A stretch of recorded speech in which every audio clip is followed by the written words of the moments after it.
Champion बनूंगा और medal लाऊंगा। लेकिन किस खेल में? गिल्ली डंडा मास्टर जी, गिल्ली डंडा।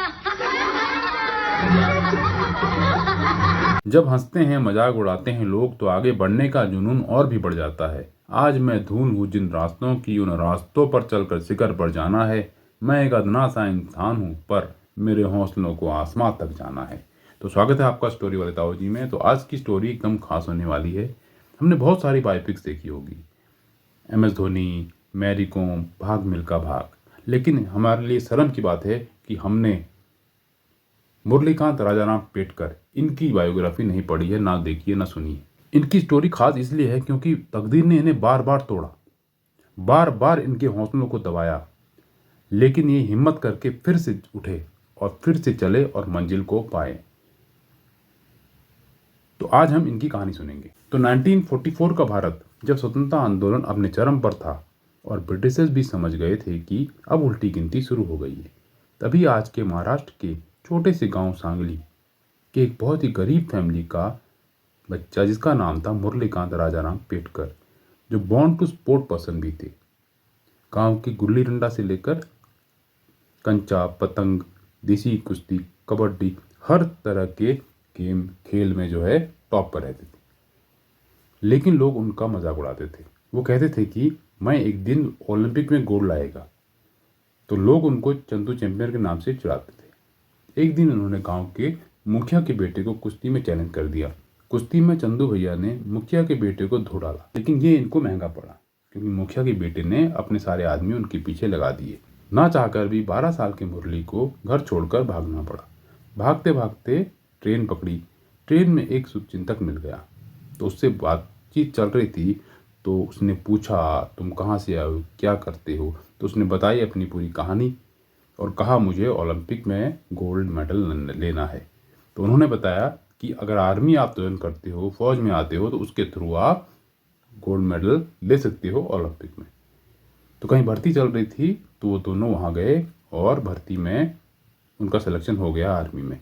फिर 9 महीने की कड़ी ट्रेनिंग हुई। उसके बाद मुरली एक फौजी बन गए। लेकिन वो हॉकी के बहुत अच्छे प्लेयर थे। अगर आप मूवी देखेंगे चंदू चैंपियन, तो उसमें दिखाया गया है कि वो कुश्ती के प्लेयर थे, लेकिन वो हॉकी भी बहुत अच्छा खेलते थे।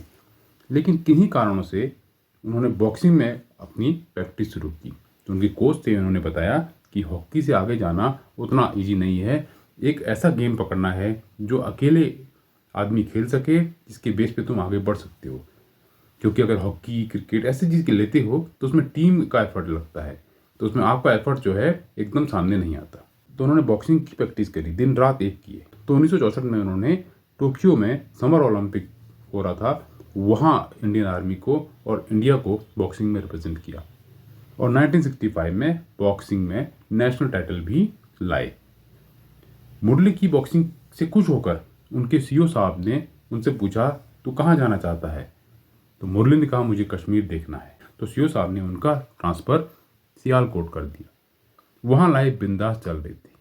लेकिन जब सब सही चलता है तो अपने को टेंशन लेने का, लाइफ में कुछ तो लोचा है, क्योंकि लाइफ सीधी नहीं चल सकती। अगर सीधी चल रही है तो बहुत बड़ी प्रॉब्लम आने वाली है। तो 1965 में सियालकोट सितंबर की दोपहर में जब सारे जवान लंच करके आराम कर रहे थे, तो पाकिस्तान से सडन अटैक होता है। जब तक सब समझ पाते तब तक अंधाधुंध गोलियां चलती हैं। तो कौन सी गोली कहाँ से आ रही है, कहाँ लग रही है, ये पता ही नहीं चल रहा था। और सेकंडों में ही सारा जो आर्मी का कैंप था वो तितर बितर हो गया। तो मुरली भी कुछ समझ पाते तब तक 9 गोलियां उनको लग चुकी थी और एक गोली उनके स्पाइन कोड यानी रीढ़ की हड्डी में जाके लगी, जो आज भी वहीं पर है। इसके बाद वो 2 साल तक कोमा में रहे और याददाश्त भी उनकी जा चुकी थी। लेकिन एक दिन ऊपर वाले का एक चमत्कार होता है, एक मिरेकल होता है। वो बेड से गिर जाते हैं और हो सकता है जो चोट थी वहाँ पे उनका दबाव आता है, तो उससे याददाश्त उनकी वापस आ जाती है। कुछ दिन कश्मीर में रहने के बाद फिर उनको मुंबई हॉस्पिटल भेजा जाता है। वहाँ डॉक्टर उनकी विल पावर को देखकर कहते हैं कि आप स्विमिंग सीखिए, उससे आप रिकवर जल्दी हो जाएंगे।